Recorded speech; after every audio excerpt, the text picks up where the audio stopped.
Ladies and gentlemen, good evening, good afternoon, and welcome to yet another edition of the Lambom Show. Today is Saturday, July 16, 2022, and we are on African Soccer Vibes with veteran journalist Fon Echekiye.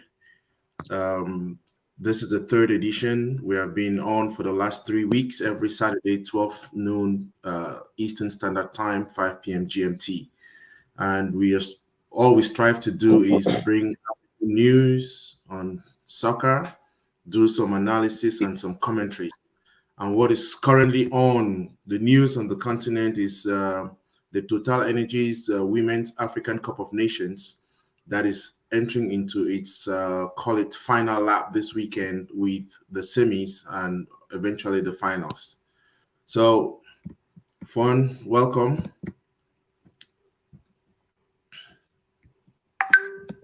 Yeah, good afternoon, Lambert. Just a while ago, I get some breaks in your speech there, so I would imagine that you're running for a very rough time this afternoon. The connectivity certainly might not be on our side today because I already got some breaks already. And all the same, we are together and everything is fine. Thank you. We have to work on this connectivity issue because it's quite a problem. I don't know what we need to do. I think we need to get some technical person to see what we need to do to get this. I know we keep blaming it on connectivity in Africa, but I think there's something that needs to happen. We'll find that out and work on it. But while we are still there, while we still have the little connection, let's roll on. So last weekend, we talked about the quarterfinals of the women's competition. There were four teams. 4 teams have qualified. I'd like you to give us an update on where we are and how you feel about your projections from last week.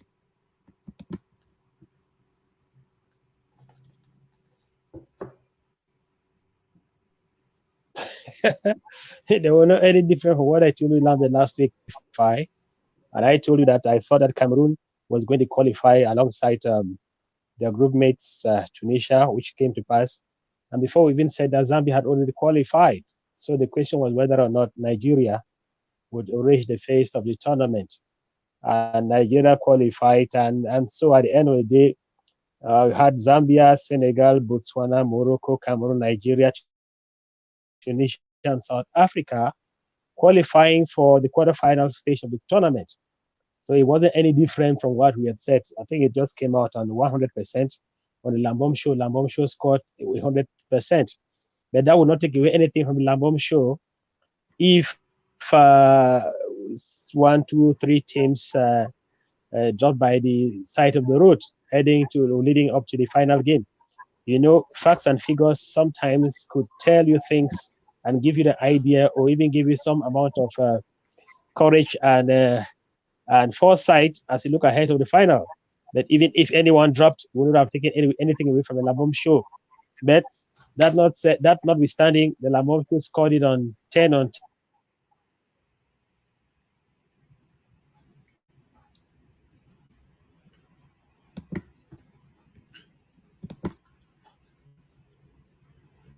We already talked about the connectivity issues, and from the get-go, we are having issues. So, Fon, are you there? Senegal, Botswana.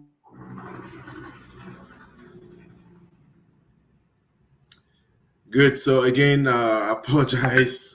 Fon Echekiye is coming to us from Yaoundé in Cameroon, and it's kind of it's not easy with the network, but I hope he'll be able to come back on set.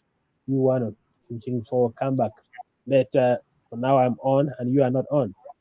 So we said the 8 teams qualify for the quarterfinals, and between the qualification for the quarterfinals and the state of the competition right now, we went on to have the quarterfinal games played, and what was predicted off mic came to pass.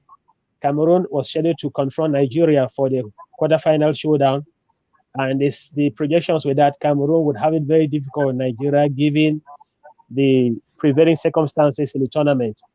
And we also had Zambia, who qualified for the semifinals by barely edging Senegal in in the post-match penalty kicks that played to a 1-1 draw. And may I say that the Senegalese goalkeeper did not help her side because he took a goal, an equalizer that should never have been, a 40-meter drive that bounced out of her grip and gave the opportunity expected on that day, on a day and a match that was as crucial as that one. They also had Morocco that defeated Botswana by 2-1. But a showing of the Swanan side said that you cannot write off any team at all in this tournament. And as we look forward to the second Confederations playoff match between Cameroon and Senegal, and South Africa just barely edged Tunisia to obtain a victory, 1-0. I'm amongst those who thought that the referee for that match was not vigilant enough in a 90th minute situation inside the South African box, because I think the player was rightly stripped inside the box, or was likely tripped inside the box, and that should have given a penalty for Tunisia, but that was not given. But all the same, we now have the semi-finals pairing, Zambia versus South Africa and Morocco versus Nigeria.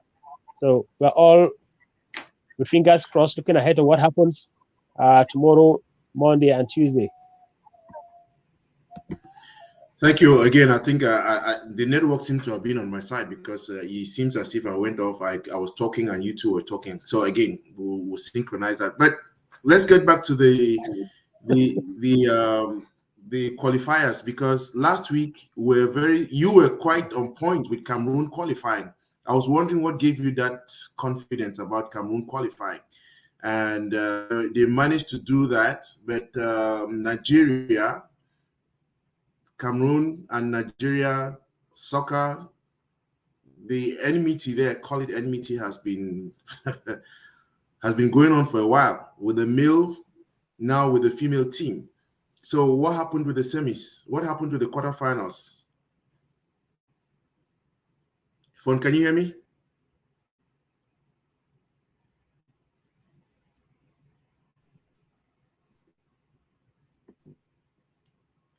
Fon, can you hear me?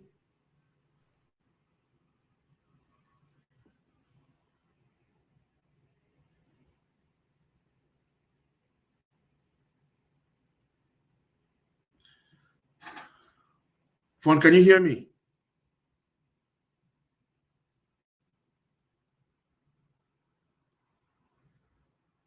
I'm wondering whether the network is not cooperating today. I don't know why, what the problem is. So over the last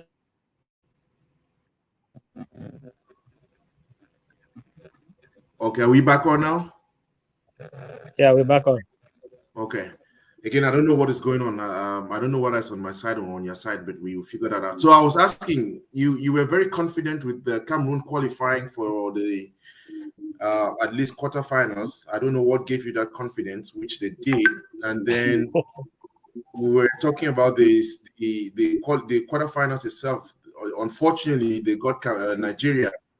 That has been a rivalry which is historic, both with the male team and the women's team seems to have. They have not found the formula to, dislodge the Nigerian team. What's going on with that? Well, Lambert, if you can go back by the history books, you remember that Cameroon defeated Nigeria at the 1984 Africa Cup of Nations final in 1984, went on to beat them again in 1988, and in the year 2000, when Nigeria were hosting the tournament. And when that happened, the Nigerians said enough was enough. So 4 years on, we took on Nigeria in the 2004 Africa Cup of Nations. That was in Tunisia. The Nigerians had sworn that we had come to the end of the domination by Cameroon. We're losing every now and then at the hands of Cameroonians.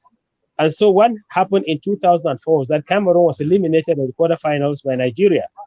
So this time around, we're like drawing the graph paper and trying to extrapolate and trying to assume or presume that if the Cameroon Lionesses had been defeated several times by Nigeria, 4 times before, that is, and they were meeting at the quarterfinals. What was good for the goose was definitely going to be good for the gander.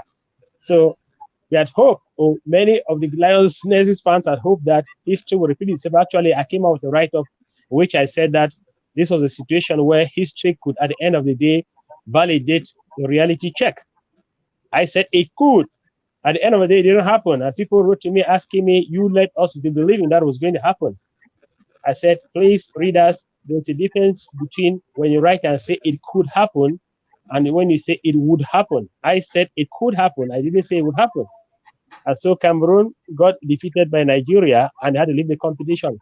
But if we have to go back and look at what happened during that match, when it was announced that the Cameroon team had decided to field 5 players at midfield, 3 at the defense and 2 up front, it was a way telling the Nigerians that we are aware that our Achilles heels will be our midfield, and that's what it was. Before the competition, nobody knew why Raiza Fuji was dropped from the list. Nobody knew why Ejange Seliki was dropped from the list. So when they went over for the women's competition, it was already clear that Cameroon was running a race against her own self. So it wasn't surprising. So the Nigerians kept their cool and just injected some dose of the experience they have, plus the fact that they were better prepared and better trained side, and then over and above all, they had the physique that Cameroon did not have. It was clear that Nigeria was going to carry the day. So we actually had to give a pat on the back of the Lionesses because the show they put up against Nigeria was commendable, but it wasn't good enough to prevent them from suffering once more the wrath of the Nigerians. So Nigeria's 1-0 defeat of Cameroon was to be expected. So that's a perfect analysis. And again, I'm wondering, what do they need to do now? What does that team need to do in order to beef up? Because again, I think they are going to be trying to qualify for the World Cup. I think there's one last team that needs to qualify. There are 2 teams. No, you get the facts straight. Africa still has 2 chances to fill in to go for the playoffs of the Confederations playoffs. They still have 2 places, 2 teams to fill for the Confederations playoffs. And it's when those teams will go and meet the opponents for the playoffs, that is where they would know whether or not Africa can have more than 4 places to qualify for next year's finals. Then now, to obtain those 2 teams, the formula was such that the teams that got defeated at the quarterfinals were going to face off in a match, in 2 different matches. And that will be playing tomorrow. Cameroon tomorrow will be playing against Botswana, and Tunisia will play against Senegal. The 2 teams that will qualify, that will win, will prevail at the end of those clashes, will have the visas to go and take part in the Confederations playoffs. And it is from there that Africa will look for a way of obtaining many more qualifiers for next year's World Cup. For now, the semi-finalists are qualified. Now, you want to ask me the question, what are the chances? Hey, you've got to be very careful. What we have seen throughout the first round is that you can't write off any team anymore in this competition. The debutants, Botswana, came to this tournament saying that we are going to go and get the experience from it. And now when somebody says that appetite comes with eating, they have come there and they have the appetite. Botswana is taking on Cameroon. It's the first time the 2 teams are meeting. But Cameroon is going to feed a team tomorrow. If the coach, Mr. Gabriel Zabo, doesn't change the tactical approach to that game, Botswana will qualify to represent that group in the playoffs. Well, how do I mean? Botswana has a team that has had a very strong motivation from the fact that they got to this stage of the tournament. And if they got to this stage of the tournament, they now say that we too have a right to imagine or to dream that. So therefore, Botswana is taking on Cameroon tomorrow with no complex. If any complex, is going to be a superiority complex. And if Cameroon were to stand up to the name and the billing of Cameroon, then they have to change the approach of the game. Well, there is one thing that everybody sees, except I think the coach. Gabriel Ongene has given her best in this team. But I think that, tactically speaking, it is not the time for us to field Gabriel Ongene for 90 minutes. There was a time in this country when this country knew that there was the 20 minutes of magic. And that was courtesy of Albert Roger Miller. When they brought him to the 1990 World Cup finals, he could not play an entire match. So he was always brought in some 20 minutes or 30, 20 minutes to the end of the match. And they have the real utility value of such a player coming to play. So if Gabriel Ungene could be brought in well into the match, that could change something in the physiognomy of the match. If they take the same approach that they've taken in the course of the first round and the knockout stage of the tournament to take on Botswana, then Cameroon could just be eliminated completely, and the dreams of having to take part in the playoffs for the World Cup finals will simply become elusive.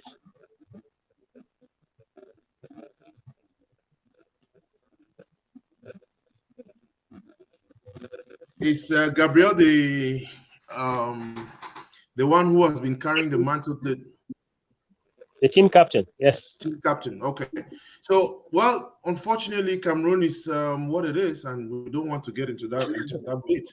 But I'm also surprised as to Senegal, the Senegalese team. We all look forward to the Lionesses of Senegal also repeating the magic of the men's team. But that did not seem to have happened. And what is your take on that team? What is happening with the Senegalese team?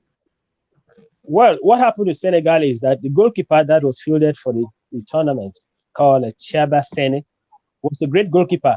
In their very first match against Uganda in this tournament, she did so well that she emerged the most valuable player in that match. But in this match, in the quarterfinal match against Zambia, that goalkeeper tended out rather to be a liability than an asset to the team.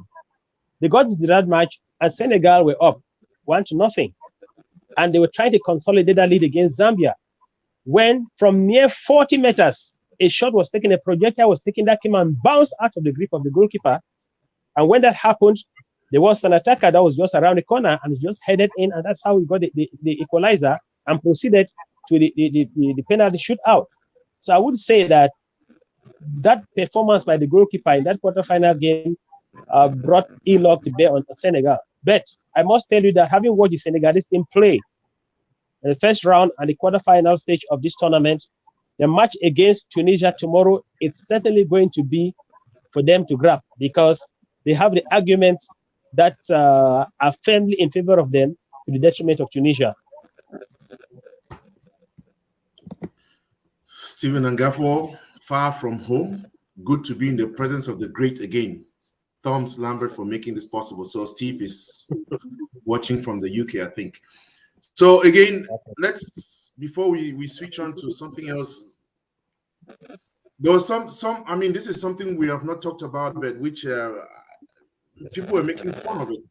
There was a free kick that was given to, I think, well, I'm sure you've seen the image. When the Cameroonian team was defending, and the women put their hands on their breasts. And then when it came to the table for the Nigerians, they covering, and some comment was made that we are not sure whether the Nigerian team is made up of all women. Because why would they be covering that? So I don't know. I mean, because again, I think there's a Zambian player who did not show up, who was, I think that's supposed to be their best player. And yes, there's some rumors about transgender. Gatlana is from South Africa. You are talking about Barbara Banda. Banda. Yeah. So again, are there some men who are taking part in this competition that we are not sure of? Or... Well, Lambert, you know what?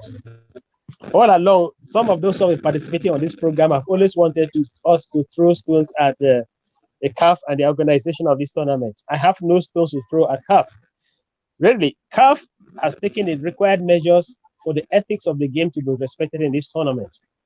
There is no such thing, to the best of my knowledge, that there could be a transgender issue in this tournament. I don't think there's any such thing. If there were any, they would never have stopped Banda from taking part in this tournament. They said Banda had certain issues that had to do with her health. They have not told us exactly what they mean by certain issues. That's why she didn't take part in the tournament. But as far as this one is concerned and the players that are taking part in the tournament, I'm not sure that CAF has taken the necessary steps to make sure that there are no males in hiding taking part in the tournament. Now, you ask the question, why is it that the players or the female players, the ladies, when they are defending and a free kick, they take a kind of posture, and then when they come to a particular team, that is Nigeria, it is different. Well, before you ask me this question, we had this thing on the forum in which features some of your most beloved journalists like the news Pascal Fouda, Jean Lambert now, Jean Martin D, and players like Joseph Antoine Bell and the rest. We have talked about this issue. The picture came in. In fact, the picture just straight into the forum, and comments have been made about that. And if you were to ask me the question, I think that the posture of the Nigerian players when there is a free kick, to me, is something that is instinctive, just as reflex action. It's instinctive that they have to put away their hands somewhere. That is what it is. And they choose to put it where men are usually supposed to put theirs, and not where some women do in some other matches. I don't think if there was any such thing like a question of the gender taking part in this tournament, that would have been raised already and would have been addressed promptly. But CAF definitely took the required steps and measures to make sure that the ethics of the game are respected. Well, we'll see that at the end. Maybe something will come up later on. But for now, I think we have to be cocksure that there are just women. And I know in the United States it's quite an issue because we have had issues of transgender, call it, I don't know whether it's men or women, taking part in this competition. And I'm sure it's going to come out in a later fashion. But just before we wrap up this session, let's get over to the semifinals. What are your pronostics? And again, we already know the teams. You talked about the 4 teams. Who is going over to the finals? Oh, I can't see breaks the Lambert, but I hear you talk about pronostics and trying to look ahead of the semifinals. We have, if we just go by the figures, we are talking about a situation where facts and figures speak volumes. And if we are going to go by the facts and figures, let me just turn away from you and look at what my sheets here are saying. They're saying one of the semifinals will be Zambia against South Africa. Now, these are two sides that know themselves so well by the end of the participation in the COSAFA tournament there in South Africa.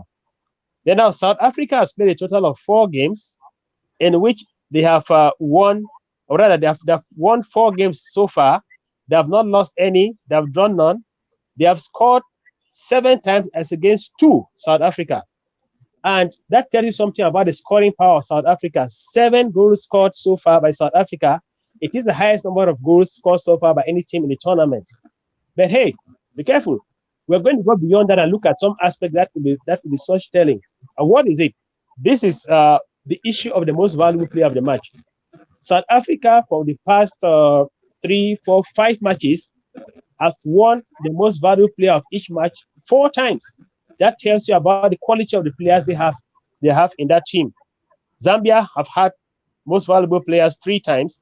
They have won 3 games. They have drawn 1. They have scored 6 times against 2. That puts a confrontation really on a knife's edge. These are 2 teams of almost equal strength. But there is something about South Africa. It's a clean and decent team. What do I mean by clean and decent team? They total the least number of yellow cards in this tournament. Zambia has almost 10 yellow cards. South Africa has barely 2 or 3 yellow cards. That tells you the kind of game they play and for whom a referee could fall in the event of a very tight situation. I'm not saying that the referee goes in there to influence the result of matches based on whether you have red cards or yellow cards or that you don't have any of them. But I'm telling you that if you read just from the facts and figures, the doctrine or the message from there is so obvious that in that match, South Africa definitely has an edge over Zambia. The next semi-final match is going to pit Morocco against Nigeria. Wow. Nigeria began this competition losing. There's a team that has won the tournament so many times. They lost only 2 editions of the tournament. So they've won 11 times this tournament, and now they begin the tournament being defeated. Now, it was a wake-up call, and since then, they have made sure that they give nothing to chance. And that is why Nigeria has a report card that shows that they've won 3 matches, lost just 1. Their scoring power is 8. They've scored 8 goals is against 2 conceded. The only time they conceded a goal was in their opening game against South Africa, which says that what they have learned their lessons. And right now, they have the sharpest attack. And now the question I'm asking you is, at this stage of the tournament, is it possible to write off Nigeria? I think the response is emphatically no. But now they are going to be playing against the host side Morocco that so far has played something I can describe as the most entertaining football. So it's going to be a very, very tight and difficult game for both sides.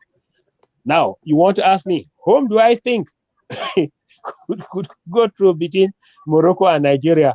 Wow, that's a $1 billion question. Morocco is going to be fun on by the home crowd, and that could influence the match officials too. Nigeria is going to stand their grounds with the players and experience they have. It's going to be a tight game.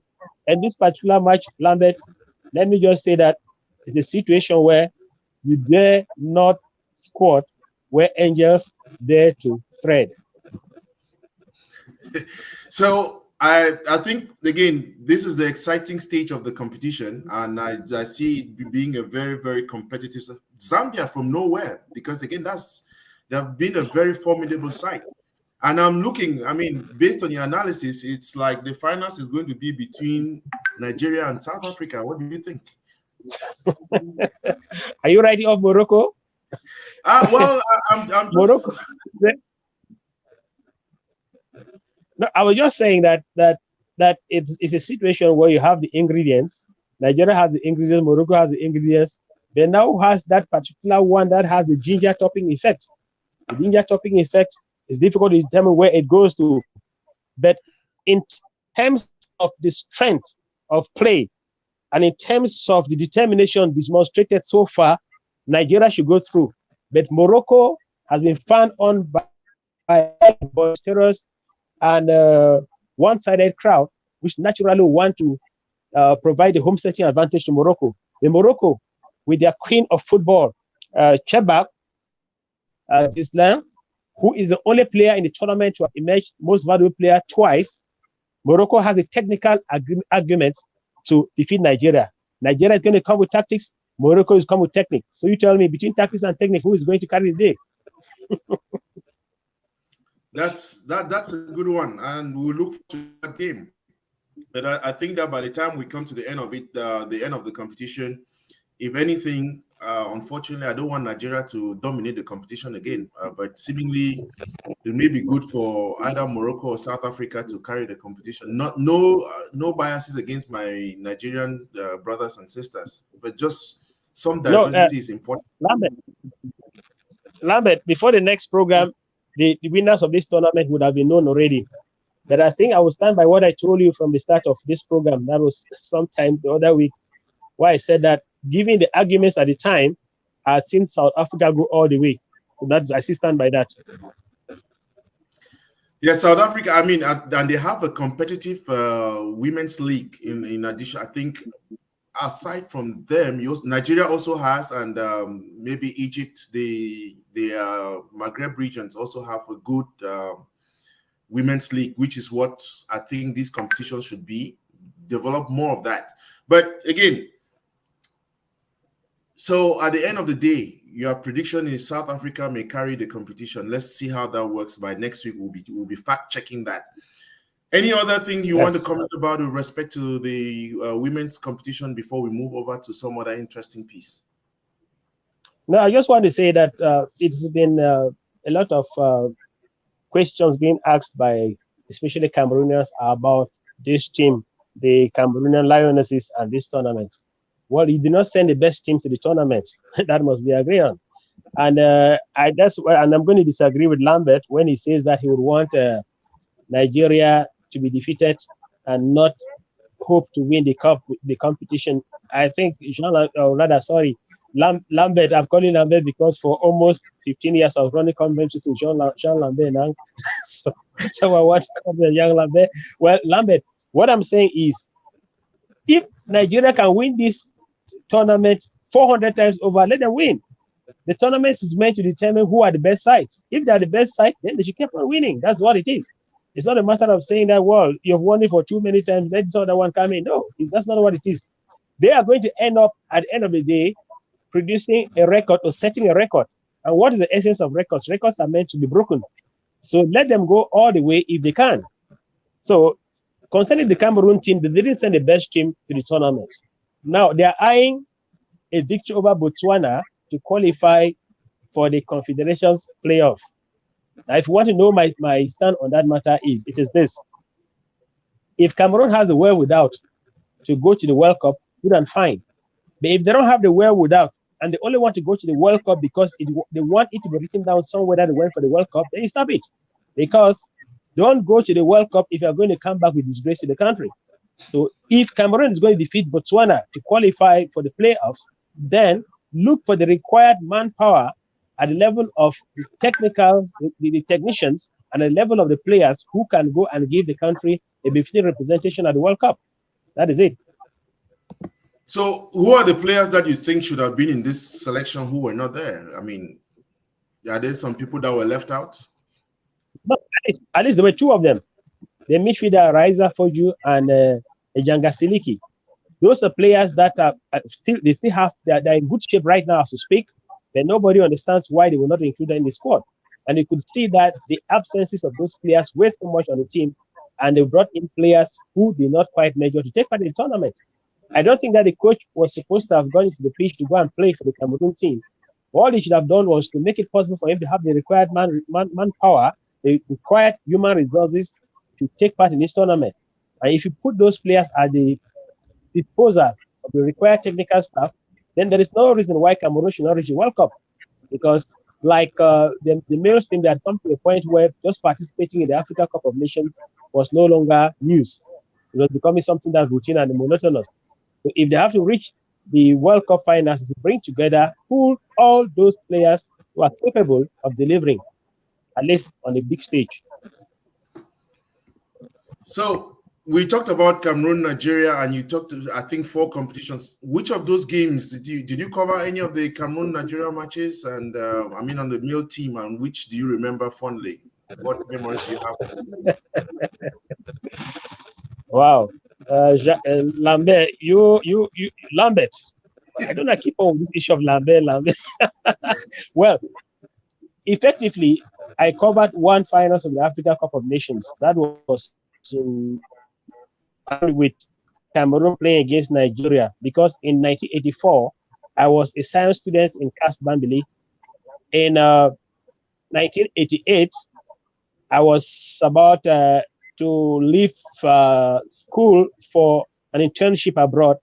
And then in the year 2000, I was already a journalist.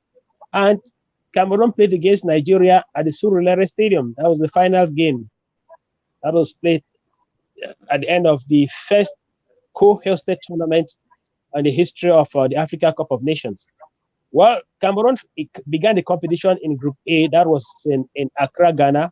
And then Nigeria were in Lagos. So when Cameroon topped Group A in Accra, they had to travel all the way to play against Nigeria in Lagos.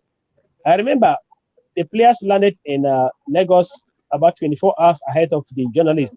And the report we got there was that as soon as they arrived in Lagos, the Nigerians, naturally, like every other host country would do, started intimidating the players of the national team to play on the morale ahead of the final that was scheduled for the next day. So when we arrived in town, we already knew the setting and so on and so forth. They are taking the team and lodged them in an environment that looked very much like in Yaoundé. A team arrives in Yaoundé to play against Cameroon, and you take them and lodge them in a hotel just around Mokolo Market. So that was to top the serenity of the players. And so the players they complained, the officials protested, and the Cameroon team had to move from there and went to a more serene environment to prepare for that match. I remember on the evening of the match, Mr. Atanganji at the time, he was he was the head of state's representative to the Lions. He arrived in camp, and I remember that night, the last message before they would tackle the Nigerians the next day. He presented his message from the head of state in French, and towards the end of his message, he said, "Comme j'ai vu Fon Echekiye dans la salle, il m'a dit quelques mots en anglais." So he went ahead and a resume of what he brought in English. So the next day, we left for the stadium. This match was scheduled to begin at about 3:30 p.m. local time. And when I arrived at the stadium, my word, at the National Sports Stadium in Surulere, Lambert, the stadium was already almost full with about 80,000 spectators at the stadium. And that was just about 75% of the crowd that was still outside. That tells you exactly how the build of that match was. The whole place was green. No Cameroon went there with their colors green, red, yellow, and then the Nigerians there with their colors green, white, green. I remember at one point, Ngando Piquet, the mascot of the Lions, arrived at the stadium, and a Nigerian saw him saying, "You be the Cameroon man, you come here, you can't disturb Nigeria." And Ngando said, "No, brother, na fraternity. So, and at that moment, as we were about to go to the commentary booth, that's when Jean Lambert looked at me and then told me, and I quote from the records, "Fon, maintenant j'ai peur." So that and so when the game began, Cameroon dominated Nigeria, and you may want to know that when I report on this particular experience of 2000 in the book that is coming up, I write somewhere the title of that chapter is "Not Here in Surulere." What had happened? Cameroon was up against Nigeria 2-1, and then there was a riveting left footer coming in from Okocha that flew past Alim Buka, and as he turned around, was pointing his finger there as if he was saying that in this place it's not going to happen, saying that not here in Surulere, and so on and so forth. And that's how it went on. And when finally Cameroon prevailed at the end of the day, there was a decision taken immediately that all of us should leave immediately for the airport to fly back to Cameroon, so that we don't get hurt by anybody on the grounds that Nigeria had lost to Cameroon. That is part of the Fon Echekiye, the checks diary that we are looking forward to. Thank you for that. And again, like you said, September. Once more, you have succeeded in getting out something again from that book. Next time, you will not succeed. Again, I said that is just part of so many anecdotes. Just one out of about 75 anecdotes in that book. So again, there's a forthcoming book that Fon is putting out in September. We have the date, and please get ready as you plan for Rantre's Collet in Cameroon. Also plan to get a copy. What is the date again for? September 30. Okay, so there we go. It should take place on the 30th of September in Yaoundé, and then on the 1st of October in Douala. Good. So we have the dates ready. But before I keep saying before we move away, there's something about the yellow jersey for Cameroon that seems to bring about some ill luck. And some people are, already talking about why did they have to choose that jersey again for the female team? That's why they lost the game. There's some fetishism about this jersey, this color, yellow. It doesn't seem to bring enough luck to the Cameroonian team. And I don't know whether the authorities have not heard about this. No, Lambert, I would reply to this statement by my friend Adabe Nkumba, whose fan club is right now following this production, that he would say that the only problem is that there is no problem. So what I'm saying about the yellow jersey is that people say that it brings Cameroon a lot of ill luck. I was surprised them for the very first time by telling them that it brings Cameroon a lot of good luck. You know why? For so many years, Cameroon tried to win the Africa Cup of Nations. They never did. But when they put on the yellow jersey against Nigeria in 1984, they won the cup for the first time. Does that say anything? Absolutely. I mean, people forget the history. And well, let's now transition. Next week is going to be the last week for the competitions, but CAF is also having its awards. And that list, let's talk about the men's team before we move over to the female team. The awards coming up next week. We have an interesting list of African players shortlisted for African Player of the Year. What does that list look like, and how do you rate? Now, they have shortlisted 10 players, and if you can read from the sheets, they say it's the Riyad Mahrez of Algeria, there is Toko Ekambi of Cameroon, Vincent Aboubakar of Cameroon, Sebastien Hala of the Ivory Coast, Mohamed Salah of Egypt, Naby Keita of Guinea, Ashraf Hakimi of Algeria, Edouard Mendy of Senegal, Kalidou Koulibaly of Senegal, and Sadio Mane of Senegal. So that's the short list for the best player in the men's category. And they are required on the 21st of July, that is next Thursday in Rabat, to crown who will emerge in the following categories. They're looking for the player of the year, the interclub player of the year, the young player of the year, the coach of the year, the national team of the year, and the club of the year. I imagine that since Lambert is such a fault-finding individual, he wants me to make a pronouncement on these various accolades so that next week he will tell him that we got this one wrong, we got this other one right. So those are the players that have been shortlisted.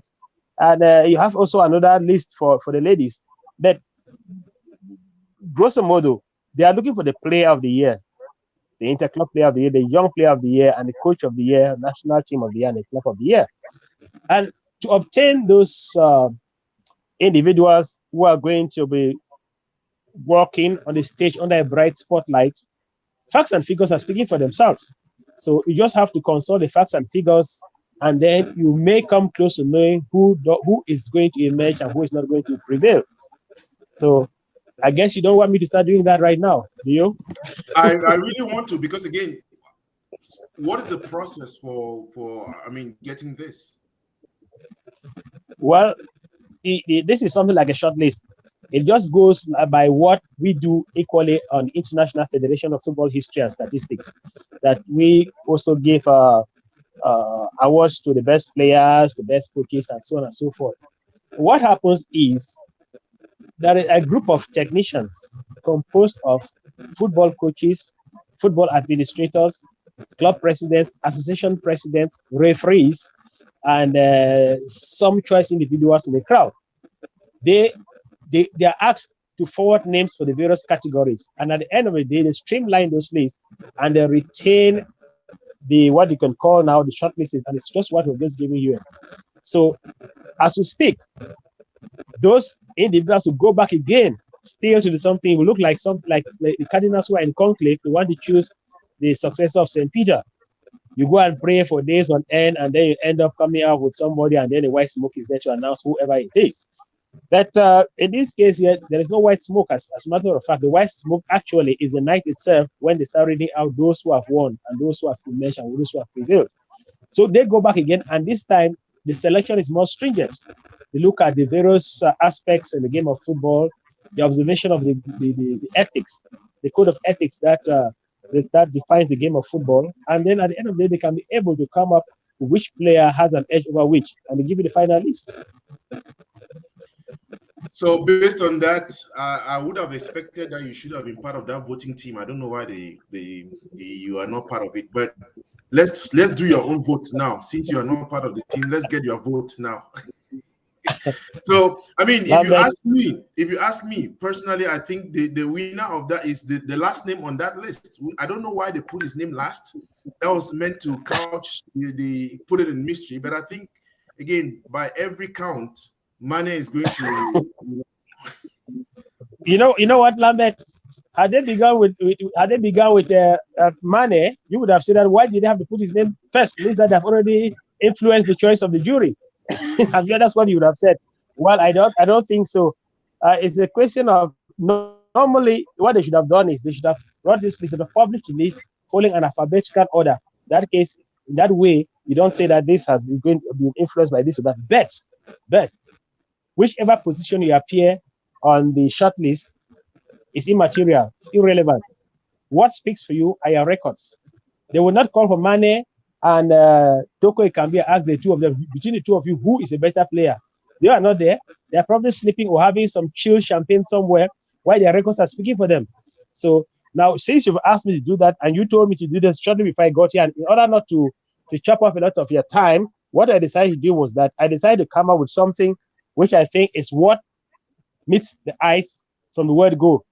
And I thought that for the player of the year, that it was going to be Sadio Mane. I thought that for the interclub player of the year, it was going to be Yahya Jebrain of Tunisia. I thought that the young player of the year was going to be Dango Ouattara of Burkina Faso. When it came to the coach of the year, I was torn between Aliou Cisse and Walid Regragui. Wally Regragui is the coach of Casablanca, who won the African Champions League this past season. Then the national team of the year, I thought it would be Senegal.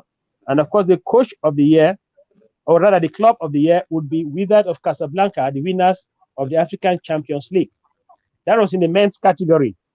Now, if you want me to proceed to give you what I retained, just hang on 1 second, because again, I'm looking at what is the difference between the interclub and the club, because what's the difference between the two? No, the difference is done between the player of the national team and the player of the club. Okay. That's the long and short of the whole thing. So that is it. So he's the player of the national team, and then now the player of the club. So that tries to, in order to validate them. I'm really surprised you didn't choose a Cameroonian to win Player of the Year. Are you saying Abubakar, or what's his name again? And Abubakar. Yes. Why won't you think they will? Well, Lambert, this is the awards for the year 2021. The players you've just cited there are players who shone very, very brightly during a major competition that took place this year. And so maybe when in 2023 you are looking for the players who prevailed in 2022, they could be amongst. Good. The coach of the year. I think the Senegalese coach, the guy from Senegal, Aliou Cissé, I think he deserves it. I said I was torn between Aliou Cissé and Walid Regragui of Wydad of Casablanca, who won the African Champions League. The question is, which of the two is a bigger competition? Of course, the qualifiers for the Africa Cup of Nations and World Cup are a bigger competition. But which of the two gives you more wear and tear in terms of competition? It is a Champions League. So who does more work to achieve something is the question that I ask myself. So I agree with you. It could be Aliou Cissé, but if it's not Aliou Cissé, then it should be Walid Regragui. And if you are just joining us, welcome Lambom Show on set with veteran sports journalist Fon Echekiye. George Winka. Fon, you are a treasure trove of our football history, and I'm delighted you have saved your wealth of knowledge in a long-expected opus. Lambert headed your way very soon. Looking forward. Cheers. Yes, George, we are having barbecue next Saturday, so I'll leave from here and welcome you in George Winka. Yeah, say hi to George. I've not seen or heard from him for a very long while now. Yes, I think must be busy in Cameroon. Then Ivo, greetings, Grand Lambom and iconic Fon. I missed the starting of the program. You can always come back to listen to it. So let's go over to the women's category.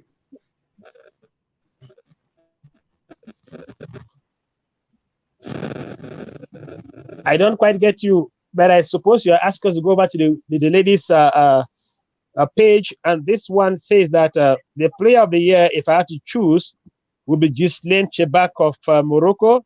That the interclub player of the year would be Andile Dlamani, the goalkeeper of South Africa. That the young player of the year would be Yasmin Zohair of Morocco, and that the coach of the year. Now, there was something. Excuse me. I'm sorry about this. There was something that CAF decided to publish concerning the coach of the year. They said that since the ladies' competition was suspended for last year, that there was not much from which you could draw from the ladies' competition. The coach of the year in the ladies' categories will be announced on the 23rd at the end of this tournament, which means, therefore, it is likely going to be the coach whose team is going to lead the trophy. So that of the coach of the year for the women's series or the women's category has been kept on hold. But I already said Desiree Ellis because I foresee and predict and project that South Africa could win the tournament at the end of the day. Excuse me. And then the club of the year, Mamelodi Sundowns of South Africa, which are the first club ever to win the African Champions League and Women's Champions League in the same year. And the national team of the year, as far as I'm concerned, is the national team of South Africa, the ladies' national team of South Africa. So those were my picks in the ladies' category. Again, my same question. Why did you leave out your Cameroonian sister? there are a couple of names on there, and I found it interesting that they really had those ladies there. What's their name? You're talking about Chut Ajara, right? Yes. You know, Lambert, the other question takes it back to one thing. Whenever teams play in a competition, you start doing the analysis and say that, well, if Uganda had 4 ladies up front with 3 in the midfield and 4 behind, they would win the tournament if they this and this and this and this and this. They keep on saying that. Let all the teams have all the players they need. Let them inject the best at any time of the game and let them do the right things. Have the best players, best game plan. At the end of the day, just one team is going to win the tournament. Which says that what you could have all of these ladies queued up for the winning the awards in the various categories. The only one is going to win at the end of the day. So even at some point, one person scores 9 on 10, the other one is going to score 9.5 on 10 to overtake the other one. So Chut Ajara, as far as I'm concerned, she's a wonderful player, and Cameroon ought to be very proud of her. But as far as I'm concerned, and with the facts I have, the facts and figures I have, I think she's been edged out of contention for this year. Great. I mean, again, charity begins at home, so that's the only argument I have. So, but I think it's a great point you make. I know Cameroonians who are watching this program are going to throw stones at me. Well, that is what it is. You remember when the Lions used to play and they were in difficulty, and sometimes I will just give a sigh of relief and then even try to smile or even just pump out some laughter. They'll ask me, are you happy that Cameroon's losing? No, it's a game of football. And fair play demands that you say the thing as it is. Don't start looking for justifications when none do exist. Great. Again, Bango photos, great show, Lambert. Nice seeing Fon Echekiye. Thanks, Bango, and thanks to all those who are watching. So again, the last part of this, any news on the continent? In general, with respect to anything soccer outside the competitions, we have been focusing on that. Any spectacular thing? Well, there has been plenty of talk going around for now outside the ladies' competition. I think some whistleblowers have kept on coming back to the match between Cameroon and Algeria, and even suggesting that whatever happens, even a week to the start of the World Cup, FIFA was still going to take a decision to overrule Cameroon's qualification in favor of Algeria. Well, sometimes people have to get to terms with certain aspects of the game of football, sports in general, and football in particular. This thing is defined by a word called fair play. And when the people who determine whether or not the rules of the game have been enforced within a competition have taken a decision, then there's nothing to do about anymore.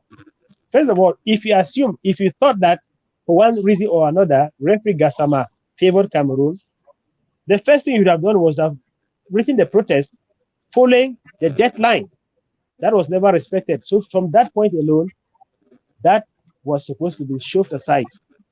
Secondly, if you agree with me, as I hold, that the referee Gassama was not at his best on that day, there is nothing there to show that there were decisions to take intentionally to favor Cameroon.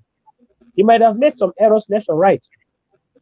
So as far as I'm concerned, if the referee was not competent on that day, the results come as they were. And Cameroon qualified for the World Cup. So there's it's useless as far as I'm concerned to keep on pestering people left or right on social media saying that, oh, they're going to come back to this match. There is no way FIFA will ever come back to that match. Cameroon has qualified for the World Cup. The referee's performance on that day, if he had been in a better day, because he's always going to be a good referee, we might not have gotten right up to the extra play time. But the match might have ended in 90 minutes. But in favor of who? Cameroon or Algeria? I wouldn't say now for now. But what I know is, whatever thing happens, like happens in a game of football, Cameroon won the match with all the odds and all the events taken into consideration. And so it therefore will be a total lack and absence of fair play for anyone to want to suggest that at some point in time, FIFA was going to come up with a decision to say that Cameroon did not qualify for the World Cup. Cameroon qualified for the World Cup, and they're already getting set to begin the campaign for the team to have an honorable participation in that final. If it, as you've heard before me, or as I've heard too, that the president of the Cameroon Football Federation is saying that, well, Cameroon will do what it never did before, which means that they're definitely going to go beyond the quarterfinals, already in a mindset. And there is no way FIFA is going to come back with a decision to say that Cameroon did not qualify. Cameroon qualified, period. And this week there have been pictures of the president of FECAFOOT and the national team coach scouting for, or looking at the hotels in where the Nations Cup, the World Cup is going to take place. But there's some, again, it seems as if every week there's something new about FECAFOOT. There's always some controversy, and I know we didn't plan to talk about this, but there's something about the Coq Sportif thing. What is that? What is that problem? Because I read the communique saying the president of FECAFOOT has rescinded the contract. So I don't with Le Coq Sportif, and that is again, for some of us, those are not decisions that are taken easily, isn't it? I'm sure the legal people already put in place all that. And so, what is your take about that? Yeah, it's unfortunate that that should happen, because I gather that when the president of FECAFOOT takes over from the former man, it's a matter of continuity. Maybe try to improve on what the former man did. But they come and be undoing what the former man did. I don't think that, for me, that it is it shows any fair play as such. But if things are what I've been told they are, then I think that the president of FECAFOOT is right to rescind the contract with Le Coq Sportif. All I got coming from there is that when they came in, they asked to see a copy of the contract with Le Coq Sportif. Apparently, they didn't find the copy in the drawers of FECAFOOT. For what reason, I can't tell you. And then reportedly, the Coq Sportif said that it was a private matter and that it was not supposed to be released to anybody whatsoever. And then the president said, okay, I'm the man in charge of FECAFOOT, and I'd like to know what is happening in the various contracts and the various decisions that were taken before I got in here. And if you don't want to allow me know what is happening, then I'm sorry, my management is never going to be opaque. So you either leave or you present this contract. You have a deadline. And it would appear that the deadline for them to present a copy of that contract came and passed, it elapsed, and then he said, okay, you have up to the end of this tournament in which the ladies are taking part to be any more the kit provider for the national teams of Cameroon. Yeah, Cameroon is, well, we don't want to talk about that, but I think it's kind of problematic in one sense. There are Le Coq Sportif, I don't know why they will not just release the contract. I mean, if they have one, because again, the commentaries analysis is clear that there was some private arrangement between the former president and Le Coq Sportif, but we don't know the details yet. We will see how this plays out. And with everything, they are going to the court. The last 2 minutes, I want us to say something. I mean, somebody told me this week that one of your colleagues speaks perfect English, but I've never heard him speak English. And that's Jean Lambert now. Is that true? I hear he's an excellent, so I want to get it from, because you keep calling his name here. So maybe tell us something about Jean Lambert now and his, love for English. So which name have I been calling more often? Is it the name Lambert or Jean Lambert now? It's a Lambert, right? Correct. Let's say Jean Lambert was a very intelligent journalist, very professional, and he understands and speaks English as well. But his English is not as good as his French. Not to take anything away from the effort he makes, he puts in to speak English. He speaks English well, but his first language, his language of preference, is French. So I think for now, I would like to say that we are trying to get, at least as we progress, we are trying to get other journalists to join us on set. And I think next week we may be lucky to get one of the journalists who covered the TotalEnergies Women's Africa Cup of Nations. So I think hopefully next Saturday we may have some other person with us. But I also want to say that please try to invite Jean Lambert to come and spend some time with us here, even if it's just 10 minutes. He's your friend. Well, if he's following this program, he has heard you. I'm sure even before I get to him, he would have reacted by telling me that, yes, I'll come over. Oh, no, I have no time for that. Well, I'll try to do that if that's what you want. Right. So again, thank you very much, Fon. Thank you. If you any last words before we wrap up, I think we are on the 1 hour mark. Any last? They say mandukare dende filosofare. You eat before you work so that you can work well. Before coming on this set today, I ate before coming. Whatever I ate is past. You are interested in what is coming in the future. You're always previewing things. So after eating that and coming on this program, I just have a small gallon of white stuff waiting for me next door.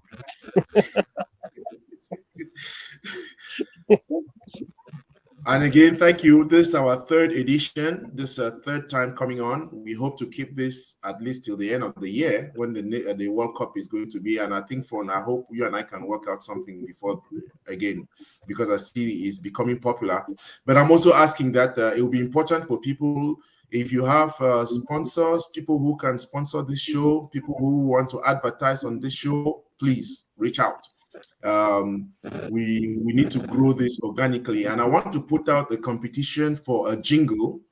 Okay, let's get, so if you are interested in getting a jingle for this show, please reach out. You can reach out to Fon or reach out to myself, and people who are interested in that, there are many ways. You can get on my Facebook, YouTube, and like I say every week, one way to support us is go and subscribe on the YouTube channel, the Lambom Show. Go and subscribe. Fon is still building up his blog and his YouTube channel. When we have those running, we are also going to synchronize those. But outside, our weekly show every Saturday, we promise you. Hope you enjoyed it. Keep coming, share, like, subscribe. Thanks, Fon. See you next week. Edmond, thank you for bringing the best to us through the Lambom Show, as you have always been doing. Thank you very much, Edmond. So until next week, thank you, and we look forward to the finals of the TotalEnergies Women African Cup of Nations, and also to the CAF Awards. Our show next week will focus on that, and after next week, we'll now get into some serious preparations for the World Cup. Thank you, and have a good evening. Good afternoon. Ciao.